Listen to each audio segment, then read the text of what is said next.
Shalom. First and foremost, I'd like to give all praises, honor, and glory to Yahweh, Bahashem Yahushai, Bahashem Rakakwadash. Double honors to the elders and the apostles, a great millstone that rule well. And peace and salutations to the elect of Israel. To you, I say Shalom. Lord, one of this lesson is edifying to the flock of Yahweh, Bahashem Yahushai. You see on the screen, it says psychologist Stanley Milgram found that 80% of the population do not have the psychological or moral resources to defy an authority's order, no matter how illegitimate the order is. Therefore, only 20% have critical thinking capacity.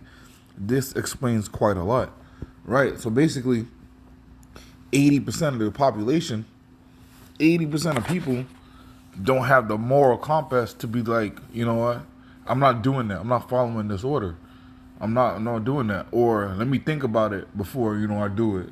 I need more evidence before I take this chance. So I'm saying that to say, this is just gonna show you how many people are gonna take the CHIP when it's mandated in Babylon, man. When it's mandated across the four corners of the earth. Salakia. Because at least 80% of people off rip, 80 people, Salakia. 80% of people off rip, because they're going to be told by an authoritative figure to take it. Just like you've seen so many people line up and take the jab, right? So many people line up to take a jab. They'll say things like, oh, I didn't want to take it, I did it for my job, or I did it to protect my family, or I did it to protect myself. But those same people, everybody that didn't take the jab are still, for the most part, are still here. But everybody that did take the jab are not here. Because they said, they were saying that, your lifespan, if you took the jab, your lifespan is now 3 to 7 years. All right? At 7 years at the max. And they had this one report on the internet called the Deagle Report. I remember I did a lesson on this a couple of years ago. But they took the Deagle Report off the internet. All right?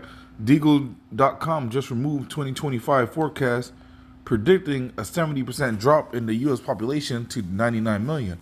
Right? So they were estimating in the year 2025, Babylon will go from over 300 million people to under 100 million. Right? And this report came out in 2019. So they were predicting something's going to happen where the majority of the population is going to drop or give up the ghost. So what could that be?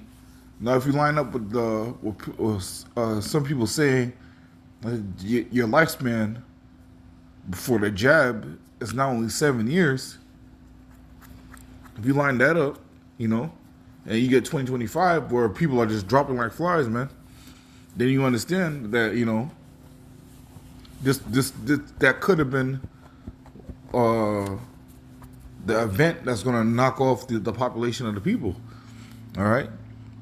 On April 20th, 2021, Deagle.com, a military intelligence agency, has deleted their mysterious 2025 forecast spreadsheet that predicted a major collapse of the Western countries. The forecast used to exist at Deagle.com, and now that page just redirects to the homepage. The spreadsheet predicted a major drop in the U.S. population from 332 million in 2019 to only 99 million in 2025. Right? So that's because 80% of the population didn't have critical thinking skills. Right? And let me go to Matthew 13 and 10. And the disciples came and said unto him, Why speakest thou unto them in parables? He answered and said unto them, Because it is given unto you to know the mysteries of the kingdom of heaven, but to them it is not given. For whosoever hath, to him shall be given, and he shall have more abundance. But whosoever hath not, from him shall be taken away even that he hath. Therefore I speak to them in parables, because they seeing see not, and hearing they hear not, neither do they understand. Right? This truth ain't for everybody. It's only for the elect, man. Right now, we're going through a weeding out process, really, because we don't know who the elect is or not for sure, right? That's why we got to make our calling and election sure. So, but you could tell in a way who's definitely not, because there are characteristic traits of the elect But like the scripture says, put on as the elect. There are characteristic traits of the elect. And you can see that the majority of people do not have, man. And the majority of people in this world are blinded. That's why the Lord spoke in parables. So, you know, if you spoke in a way for everybody to understand, everybody still wouldn't get it. Because they have been blinded. Because in a way, the scriptures is written in a way everybody can understand. But not everybody could get it, man. It's written in plain English. There are translations, you know, that translated to a more modern English for the most part. And so on point, you know, some translations go off. All translations go off, even from Hebrew to English or Greek to, you know, whatever. But nonetheless, it's written in a way a majority of people can't get it. Well, majority of people can't get it because the majority of people have been blinded. And that's like the one this guy said, the psychologist Stanley Milgram found out 80% of the population do not have the moral resources to defy an authority's order. Right? So when that CHIP is mandated, they're not going to disobey that order, man. Even though the order not to take it comes from a higher order, the highest order tells you not to take it because everybody that takes it will be destroyed. But people don't hear it. People hear that, they don't hear it with faith, so they don't believe it. They believe Esau Edom is the highest order. The so-called white man is the highest order. So this is why they're going to be destroyed, right? But I believe, if I'm not mistaken, this guy ran a test where he hooked people up to like electrodes, and on the other end of the electrode, behind like a two-way glass, where you go, one side can only see the reflection, but the other side can see right through the glass. Or people pressing the button, and the people pressing the button could see the people getting electrocuted, but they were still pressing anyway because an authoritative figure told them to do it. So 80% of people pushed the button, seeing the effects of it, just because they were told to do it. This is why, you know, the majority of people did take the jab because they were told to do it. This is why the majority of people will take the CHIP, the RFID, the MOTB, and the mark of the beast when it's mandated because they were told to do it. Even though the Lord told them not to do it, they're still going to do it. And this is the battle that we're dealing with in society today. It's all about good versus evil. And at the end of the day, evil comes from disobedience because the Lord told us what to do. When you disobey it, you're being wicked, man. Revelation 13 and 16, and he causeth all, both small and great, rich and poor, free and bond, to receive a mark in their right hand or in their foreheads, and that no man might buy or sell, save he that had the mark, or the name of the beast, or the number of his name. Right? He's gonna cause all to receive that mark, right? And that mark is gonna prevent you or give you the ability to buy or sell. So that has to do with something where you're trading something. This can't be a religion. This can't be a philosophy. This can't be sleeping with white women. This is something where if you do not have this, you won't be able to buy or sell. And when you go into the word mark, it's charagma in the Greek, which is an incision. So why it has to be something that's inserted into you? It's an incision. And you go into the root words of charagma, you know, you get Slocky. Let me just go to it real quick in the blue letter.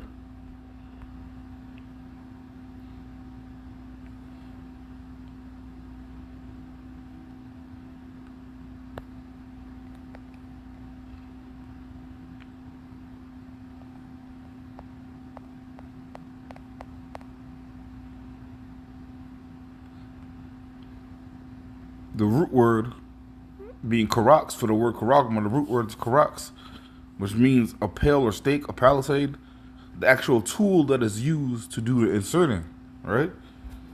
And the majority of people, you know, as a precursor, as a preview to what's coming, you already seen the majority of people take a karax with the jab, man. You go to the root word of karax. You got grapho, with meaning to write with reference to the former letters, to fill with writing, to write with reference to the contents of the writing, which will be the data that goes on the RFID chip or the C hip, man. All right, so this is what the Lord is talking about, man. And 80% of people off rip, you really could tell they're gonna take it, man. You could tell by who's leading these people, what these people are after, what these people are fixated on, what these people meditate upon, man. You really could tell that they're gonna take it, man. So don't be surprised when people that say that they won't take it now, they end up taking it. So when you tell somebody, oh, you won't be able to eat, they're gonna bug out. They're gonna lose their minds, man. And just like people that didn't want to take the jab, they still took it anyway, and they made up bullshit excuses. Oh, I did it for my family. I did it for my job. You know, things of that nature. All right.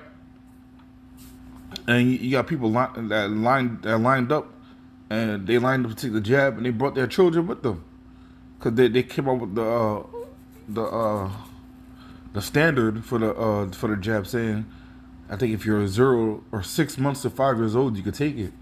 So you got people lining up, you know, 4-year-olds, 3-year-olds, 5-year-olds, you know, taking the jab for something that wasn't because the jab is more deadly than the sickness, right? I gotta watch my words because it might get struck. The jab is more deadly than the sickness by far, because more people that took the jab had perished than the people from the sickness.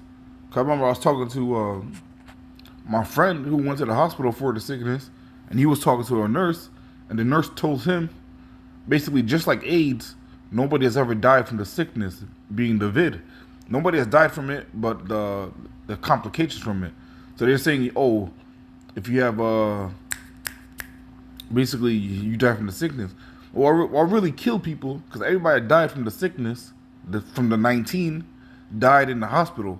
Nobody was dying in their homes. Nobody was dying in the streets. Nobody was dying in ambulances or ambulances on the way to the hospital. Everybody that died from the vid, from the 19, died in the hospital, man. Because what would they do? They would force their body to shut down and put them on ventilators, and ventilators would kill them, all right, or delete them. And so, but everybody that took the jab, they're dying in random spots. They're dying, you know, on courts and fields and homes and hospitals. They're dying everywhere. You got some people, you know, getting heart attacks while they're driving. The car crashes, and they blame the death on the car crash, but really they took the vid. They got a random heart attack, and you know, it caused them to crash out.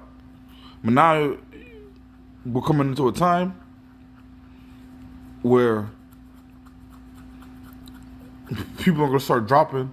Food is gonna get scarce. The economy is gonna collapse, and you're gonna need a backup plan, or you're gonna need something so where it's gonna feel like you can stay on the grid when that grid is really a trap, man. Actually, let me real quick before I close out, I'm gonna go to the etymology of the word grid.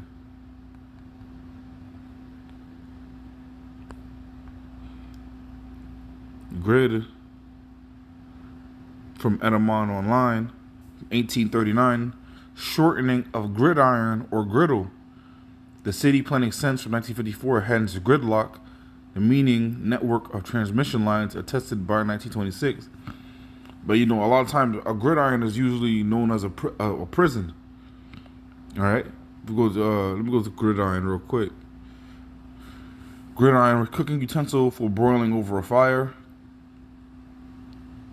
All right, because that grid is going to ultimately cause you to get burnt, man, by thermonuclear missiles. I'm saying that because I'm not saying living on the grid is wicked, but if you take the C-hip to live on the grid, then you're wicked, man. And that's what's going to cause you to get burned, man. Oh, as the word for a U.S. football field by 1896 for its lines, gridiron. I could have sworn gridiron meant prison, too.